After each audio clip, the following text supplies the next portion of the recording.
Año de que diputados en esos teléfonos no dejan de sonar. ¿Ah? Lo mío lo tengo que poner silenciador para poder hacer las cosas. Ay, caramba.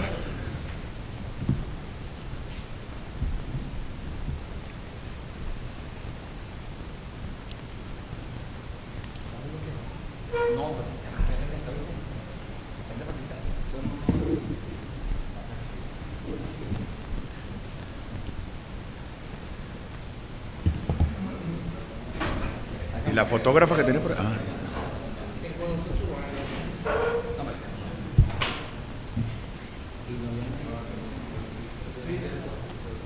Ustedes me dicen, pues.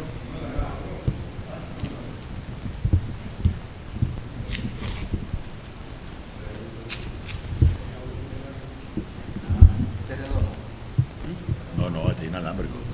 Hablo así, así está bien.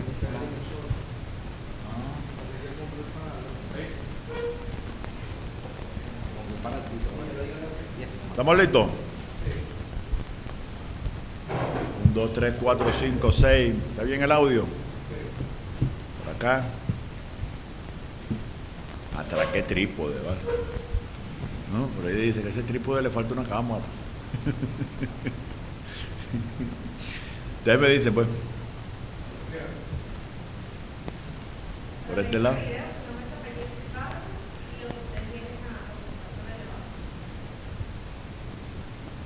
¿Listo, Globo? Buenos días, Simón Calzadilla, secretario general del Movimiento Progresista de Venezuela y diputado electo por el Estado de Aragua. En el día de hoy nosotros queremos ahondar un poco en las reflexiones de lo que pasó el 6 de diciembre y las reacciones que hemos tenido a nivel nacional. Nosotros queremos informarle a todos nuestros hombres y mujeres que el 6 de diciembre en este país apostaron un cambio, que de verdad se manifestó ese día un cambio. Debemos reconocer que por primera vez en mucho tiempo la maquinaria electoral de la unidad fue superior a la maquinaria electoral del PSUV. En la gran mayoría de las mesas electorales, la ausencia de los miembros de mesa del Consejo Nacional Electoral, cuestión que hay que revisar porque fue bastante pronunciada, fueron sustituidos por nuestros testigos suplentes. Por primera vez, las mesas estaban constituidas en su gran mayoría por testigos y miembros accidentales de la unidad democrática. Y eso nos permitió un funcionamiento adecuado de todas nuestras mesas a nivel nacional y el absoluto respeto a la voluntad popular. Pero también eso indica otra cosa, un debilitamiento sostenido en la militancia del PSUV. De nada le sirvió al PSUV obligar a maestros, a estudiantes universitarios, a funcionarios públicos de toda índole, a que tenían que llevar una planilla con el 1×10 bajo amenaza. En el fondo la gente votó por quien quiso, por lo que creía correcto. Y así como se debilita y se sigue debilitando la estructura del PSUV y su base de apoyo popular, hoy debemos decirle que eso que le estén quitando becas a estudiantes, que estén amenazando a funcionarios públicos con expulsarlos por contrarrevolucionarios o traidores, tampoco les va a dar resultado. Por el contrario, va a profundizar el descontento que hoy se siente en todos los niveles de la base que apoyó al PSUV y a Nicolás en su momento. Que esa no es la respuesta de un gobierno derrotado ampliamente, que deben hacer una evaluación correcta del momento histórico de lo que está pasando, que no es el mecanismo del chantaje burocrático, de la presión, de la descalificación, el que debe ser utilizado. Ese es el que fue condenado.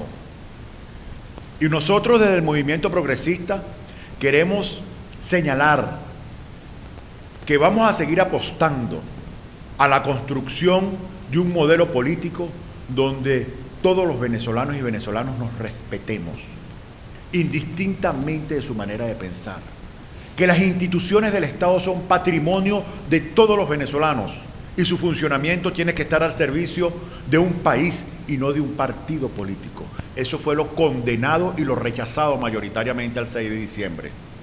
Queremos pedirle al gobierno nacional no solamente que cese en esa práctica, sino que comience a hablarle con la verdad al país.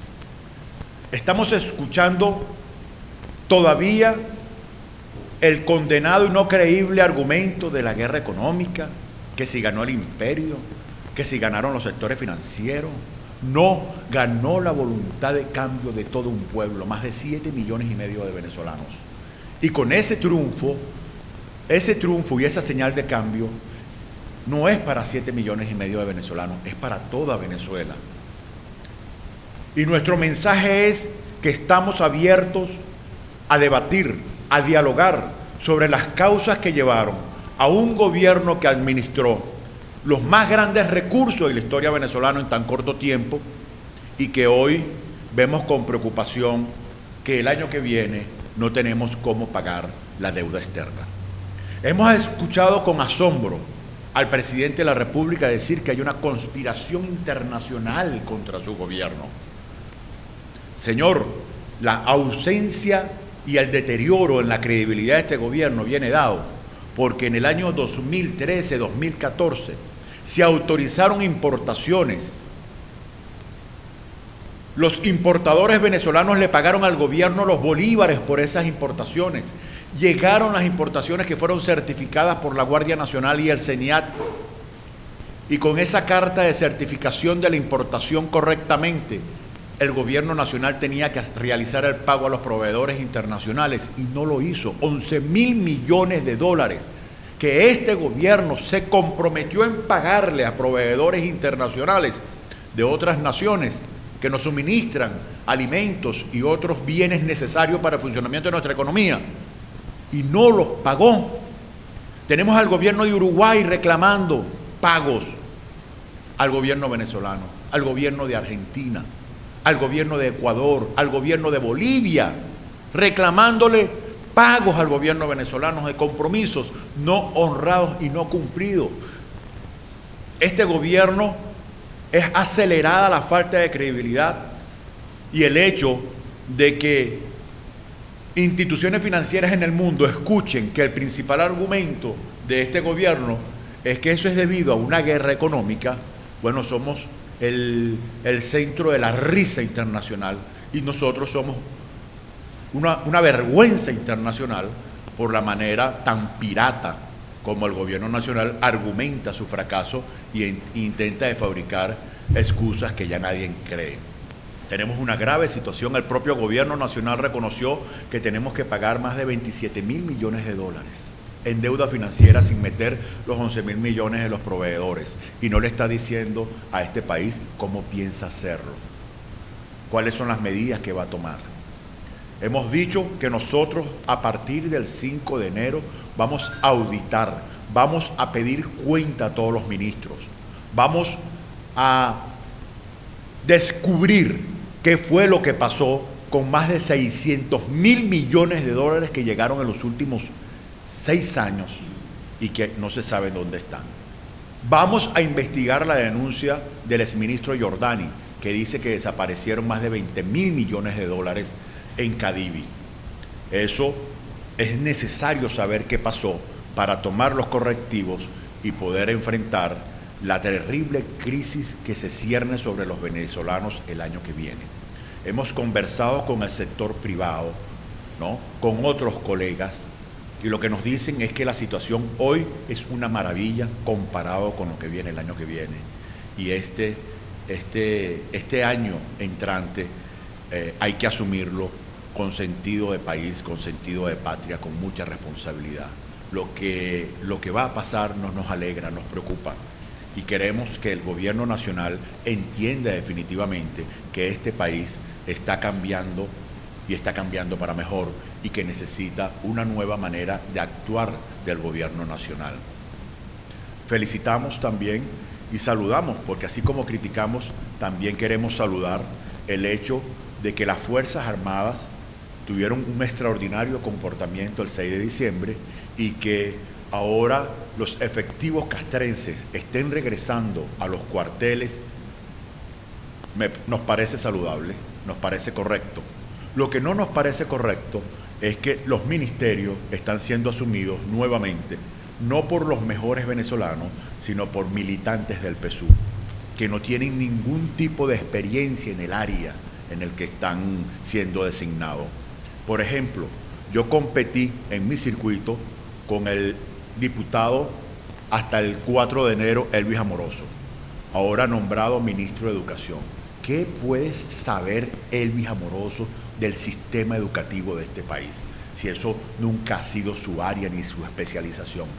Fracasó en su intento de ser magistrado del Tribunal Supremo de Justicia y lo premian nada más y nada menos con el ministerio más importante para una nación, el ministerio rector de la educación de los niños y niñas de nuestro país, de nuestros adolescentes, y se pone en manos de una persona que no tiene absoluto conocimiento de eso, demostrando que no están aprendiendo la lección, que necesitamos colocar al frente de las instituciones no a los compañeros del partido, que ya fracasó el PSUV, sino que hay que poner a los hombres y mujeres más preparados en esas áreas para que este país pueda salir adelante. Ya basta de tanta piratería, ya basta que las instituciones venezolanas estén secuestradas por un partido político que actúa de manera monopólica en la conducción de lo que afecta el destino de todos los venezolanos. Ese es el modelo único que fracasó y queremos que se exprese a partir del año 2016 una conducción política que nos incluya a todos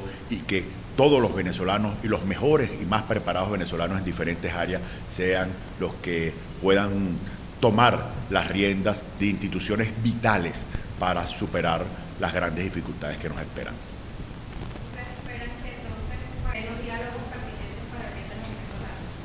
Por supuesto.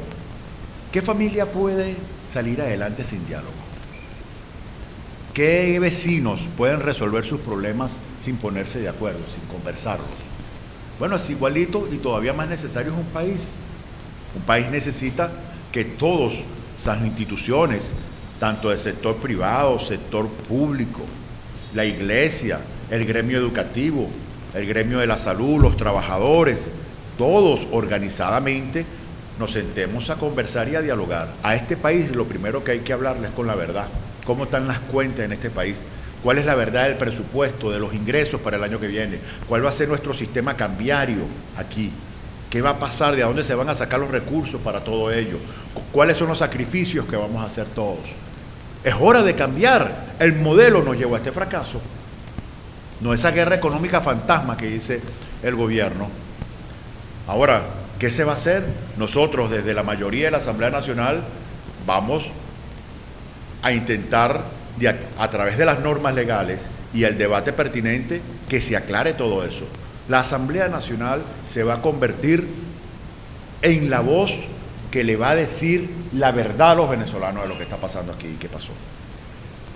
Y para corregir todo esto, debemos ponernos de acuerdo, hay que dialogar. Dialogar significa entenderse, significa no que tú te viniste para mi partido o que yo me fui para el tuyo. No, es que respetando nuestras diferencias, atendiendo el interés de un país, podemos ponernos de acuerdo.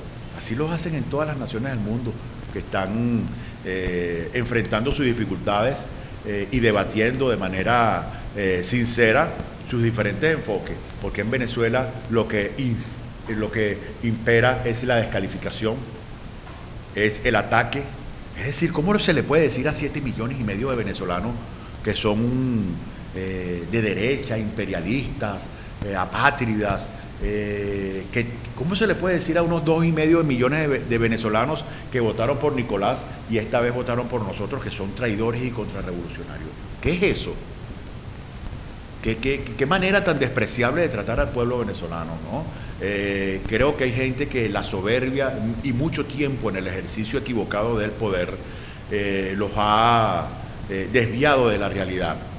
Reconozco que dentro del partido PSUV también hay algunos liderazgos que han hablado todo lo contrario y que han manifestado una reflexión más autocrítica y ojalá se produzca a lo interno un debate donde estas posiciones más autocríticas puedan prevalecer. De todas maneras, la realidad en un país no admite juegos y ya llegamos al llegadero. En el 2016 este gobierno tendrá que hacer lo que tendrá que hacer porque si no este país puede entrar en un drama social y de inestabilidad muy grave.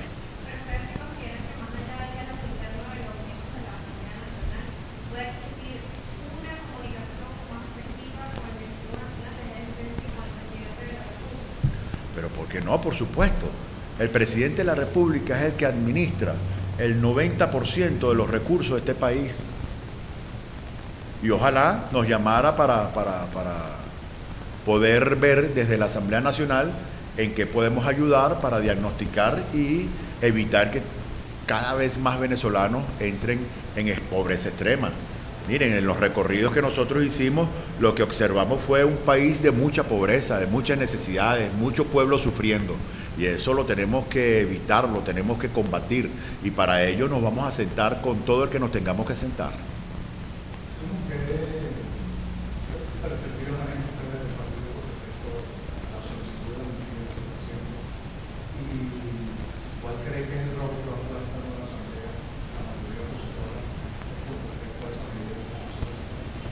Bueno, pero es que nosotros estamos todos comprometidos para que puedan ser liberados todos los hombres y mujeres que están presos por pensar diferente, para que puedan regresar del exilio todos los hombres y mujeres que están fuera de nuestro país por pensar diferente y que no pueden entrar porque se utilizó el sistema judicial como una herramienta para la retaliación política, montando juicios, ¿no? Y si tú eres adverso mío, te monto un juicio. Si vienes arrodillado, te libero de los juicios. Caso exgobernador de Aragua, Hidalgo Bolívar, que le imputaron 18 delitos, tenía alerta roja en Interpol y cuando decidió regresar aplegado al gobierno, todo eso desapareció. Para muestra un botón. Entonces, nosotros estamos comprometidos en que se liberen todos los presos políticos de este país y vamos a consolidar y aprobar los instrumentos que nos lleven a esa liberación. Ojalá esa liberación pudiera ser consensuada con el Ejecutivo Nacional. Sería una extraordinaria señal. Sin embargo, nosotros vamos a seguir en nuestra lucha y hasta que no sean liberados los presos políticos y regresen del exilio todos los venezolanos que están afuera por pensar diferente, eso va a ser parte de las luchas que vamos a dar. Ahora entendemos que esa es una de las luchas. La otra tiene que ver con el sufrimiento del pueblo en virtud del fracaso de un modelo que los tiene cada vez más empobrecidos, que no se consiguen medicamentos. Hay que ver la cantidad de ancianos que están padeciendo porque no tienen medicamentos, no tienen cómo comprarlo, no lo consiguen. Eso es un drama social que nosotros tenemos que abordar, es decir, el interés primordial para la unidad y para todo movimiento político tiene que ser el bienestar de su pueblo.